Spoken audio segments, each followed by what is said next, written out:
My body my right.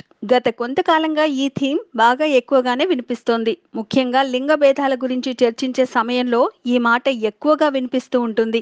ఇక అందాల భామలు మరి ఎక్కువగా అందాలు ఆరబోసారనే మాట వినిపించినప్పుడు కూడా మై బాడీ మై రైట్ అనేస్తుంటారు. ఇప్పుడు సౌత్ బ్యూటీ శృతి హాసన్ కూడా ఈ జాబితాలోకి చేరిపోయింది. రీసెంట్ గా ఈ భామ కాసింత కొత్తగా కనిపిస్తోంది. ఇందుకు కారణం ఆమె పెదాల్లో వచ్చిన మార్పే.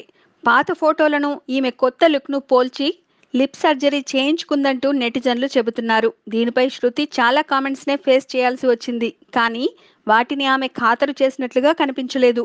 మరోవైపు తాను పెదాలకు ఆపరేషన్ చేయించుకున్నానని కానీ కాదని కానీ చెప్పలేదు. పైగా ఇది నా ముఖం, నా శరీరం, దీంతో నేనేం చేసుకుంటాననే విషయం వేరెవరికీ సంబంధం లేదు, నేను ఎవరికీ ఆన్సర్ చేయాల్సిన పని లేదు అనేసింది శృతి హాసన్. సోషల్ మీడియాలో ఎవరో ఏదో అనుకుంటే నేనెందుకు ఆన్సర్ చేయాలన్నది శృతి హాసన్ ప్రశ్న. ఇక సినిమాల విషయానికి వస్తే బాలీవుడ్ మూవీ బెహెన్ హోగి చిత్ర ప్రచారంలో ఫుల్ బిజీగా ఉన్న శృతి హాసన్ సంఘమిత్ర ప్రాజెక్ట్ నుంచి తప్పుకోవడం హాట్ న్యూస్ అయిపోయింది. Please subscribe. Hi, it's me Purna. Please subscribe.